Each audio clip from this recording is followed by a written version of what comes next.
बार बार इतिहास के पन्नों में दर्ज जो किताबें हैं उनके पन्नों को खोला जा रहा है। जैसा कि मैंने जिक्र किया कि अटल बिहारी वाजपेयी को नमन करके राहुल गांधी भले ही उदार हिंदुओं के बीच अपनी पैठ बनाने की कोशिश कर रहे हैं, लेकिन कई ऐसे दावे भी हैं जिसमें तस्वीर अलग दिखाई देती है। कांग्रेस के आपके ही पार्टी के नेता मणिशंकर अय्यर की ओर से अटल बिहारी वाजपेयी को एक चिट्ठी लिखी गई थी। बात साल 2004 की है, जब यूपीए सरकार के शपथ ग्रहण समारोह में अटल बिहारी वाजपेयी मौजूद थे। मणिशंकर अय्यर मंत्री पद की शपथ लेने के बाद वो अटल बिहारी वाजपेयी के पास गए, उनके पैर छू लिए। मणिशंकर अय्यर के मुताबिक उनका यह व्यवहार पार्टी नेतृत्व को पसंद नहीं आया था और पार्टी नेतृत्व में उनसे नाराजगी जताई थी। यह दावा मणिशंकर अय्यर के खत में किया गया है जो उन्होंने वाजपेयी जी को लिखी थी। वहीं विनय सीतापति, उन्होंने अपनी किताब द हाफ लाइन में नरसिम्हा राव के निधन के बाद किस्से का विस्तार से जिक्र किया है सुरेंद्र जी, जिसमें उनकी ओर से दावा किया गया है कि नरसिम्हा राव का शव कांग्रेस मुख्यालय के बाहर आधे घंटे तक रखा रहा, लेकिन पार्टी दफ्तर के गेट नहीं खोले गए। 23 दिसंबर 2004 को नरसिम्हा राव ने 11 बजे एम्स में आखिरी सांस ली थी। तत्कालीन गृह मंत्री शिवराज पाटिल ने राव के छोटे बेटे प्रभाकर को सुझाव दिया कि अंतिम संस्कार हैदराबाद में किया जाए। नरसिम्हा राव का शव उनके निवास स्थान 9 मोतीलाल नेहरू मार्ग पर लाया गया और यहां कांग्रेस के दिग्गज नेता गुलाम नबी आजाद ने भी परिवार से शव को हैदराबाद ले जाने के लिए कहा। और उसके बाद थोड़ी देर के बाद कांग्रेस के बड़े नेता और आंध्र के तत्कालीन मुख्यमंत्री राजशेखर रेड्डी पहुंचते हैं और राव के परिवार को यह विश्वास दिलाने में लग जाते हैं कि उनका अंतिम संस्कार जन्मभूमि में पूरे सम्मान के साथ किया जाएगा। और कहा यह भी गया कि कांग्रेस का आलाकमान चाहता ही नहीं था कि राव का अंतिम संस्कार दिल्ली में हो। घंटों तक सियासत के बाद आखिरकार परिवार अपना फैसला बदलता है और यह तय करता है कि नरसिम्हा राव का अंतिम संस्कार दिल्ली नहीं बल्कि हैदराबाद में होगा। तो इस तरह की तो कहानी है। तो इसी वजह से आपसे सुरेंद्र जी, मैं आ रही हूं, संगीत रागी जी आप हाथ उठा रहे हैं, ठीक है, जल्दी से। वो मुस्कुरा भी रहे हैं। हाँ, हाँ, राजेंद्र बाबू दिल्ली में बीमार थे। नेहरू जी ने कहा, दिल्ली के मेयर कहा कि जरा देखिए यदि यहाँ पर इनकी मृत्यु हो जाती है तो इनको यहीं पर राजघाट के आसपास दफनाना, इनका शव संस्कार करना पड़ेगा। सो प्लीज इनको वहां से कोई दूर देखे। ये तो आरएनपी सिंह ने अपनी पुस्तक में लिखा है। राजेंद्र प्रसाद देश के पहले राष्ट्रपति की बात कर रहे हैं आप? मैं उन्हीं की बात कर रहा हूं और ये जवाहरलाल नेहरू जी की तरफ से था। तो इतिहास के आरएनपी सिंह की पुस्तक है, नेहरू ए ट्रबल्ड लेगेसी करके पुस्तक है, विजडम प्रेस से छपी हुई है, कोई भी आदमी पढ़ सकता है, इतिहास के पन्नों से ही निकाल तो इस वजह से फिर वो बिहार जाते हैं? नहीं, हाँ।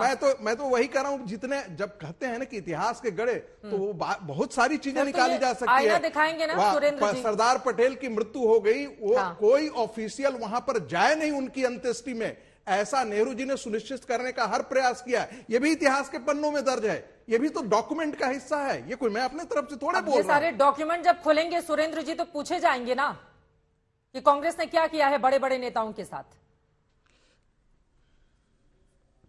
चित्रा जी थोड़ा समय दे दीजिएगा, बीच में टोकेंगी तो अच्छा नहीं लगेगा। मैं 3-4 चीजें कहता हूं। कहते हैं ना कि समंदर ये तेरी खामोशी कुछ और कहती है, मगर साहिल पे टूटी कश्तियां कुछ और कहती है। मेरी आंखों ने देखे इस शहर के कई मंजर, मगर अखबार की सुर्खियां कुछ और कहती हैं। आज राहुल जी ने समाधि स्थल पर, अटल जी के समाधि स्थल पर चले क्या गए? भारतीय जनता पार्टी वाले लगे अटल जी को गाली देने, संघ वाले लगे अटल जी को गाली देने। अरे भाई आप गाली मत दो, आज ही गए हैं, चिंता मत करो। हम तो तब भी गए थे जिस दिन अटल जी की मृत्यु हुई थी।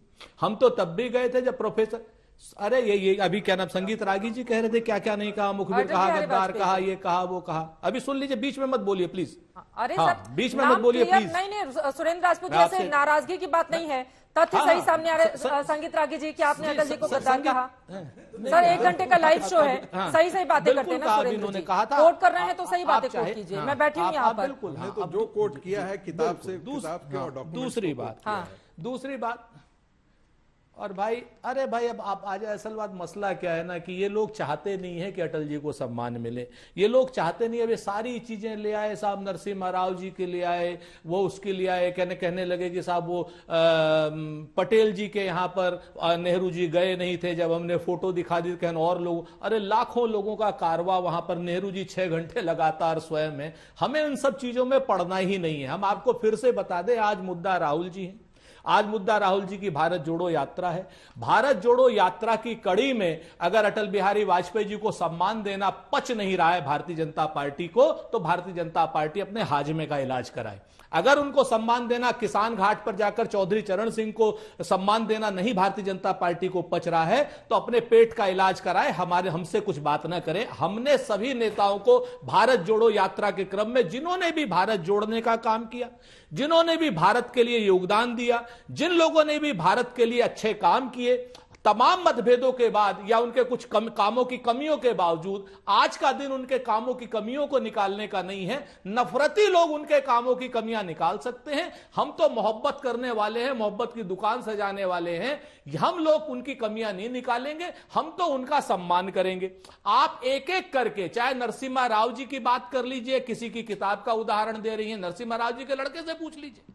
आप क्या नाम अटक गया, ये पटेल साहब का बता रहे हैं, पटेल जी की बेटी मनीबेन से एक बार जरा पूछ लीजिए, उनकी किताबें पढ़ ली। इधर उधर की किताबें तो बहुत की जा रही हैं, लेकिन उनकी बेटी की, उनके भतीजे की कोई बात नहीं कर रहा, जिनको 2-2 बार राज्यसभा, 2-2 बार लोकसभा बनाया गया और जो हमारी कांग्रेस की महत्वपूर्ण नेता रही। तो इन लोगों का कोई मतलब नहीं है। मूल रूप से असल बात क्या है चित्रा जी, राहुल गांधी जी से ये लोग हैरान परेशान हो गए। ये लोग परेशान इस तरीके से हो गए हैं राहुल गांधी जी से कि जब राहुल गांधी जी अटल बिहारी वाजपेयी जी को सम्मान देते हैं तो वो भी अरे सम्मान क्यों दे दिया, और अगर आज सारी समाधियों पर चले जाते राहुल जी, अटल जी पर नहीं जाते, तो ये किस तरीके की हंगामेबाजी। गौरव भाटिया जी जल्दी से क्लोजिंग परेशान मत होइए, हम आपके भी अच्छे कामों का सम्मान करेंगे। यात्रा ने बीजेपी को कर दिया है परेशान, राजनीति नहीं आप हमारे, इसीलिए ये सब हो रहा है। हाँ देखिए ऐसा है, सिर्फ इतना ही कहूंगा, इन्होंने कहा कि हम मोहब्बत फैलाने आए हैं। अगर प्रधानमंत्री नरेंद्र मोदी जी को औकात दिखा देंगे, रावण झूठों का सरदार बुलाना मोहब्बत है, सम्मान है, तो ऐसा मोहब्बत भगवान सबको बचाए और आप राहुल गांधी को ही दीजिए ऐसी मोहब्बत और सम्मान। दूसरी बात चित्रा जी, मैं पुनः कहूंगा, देखिए ये लोग केवल नफा नुकसान देखते हैं, अवसरवादी हैं। इनको पता चल गया भारतीय जनता पार्टी की जो विचारधारा है वो इतनी मजबूत है, जो हमारे भारत के भाजपा से आए हुए हीरोज हैं, आइकॉन्स हैं, उनसे ये लड़ नहीं सकते हैं। उनको गाली देंगे तो उनका नुकसान होगा। ठीक है, वक्त हमें इतने की इजाजत देता है। आप तमाम मेहमानों का बहुत शुक्रिया हमारे साथ दंगल का हिस्सा बनने के लिए।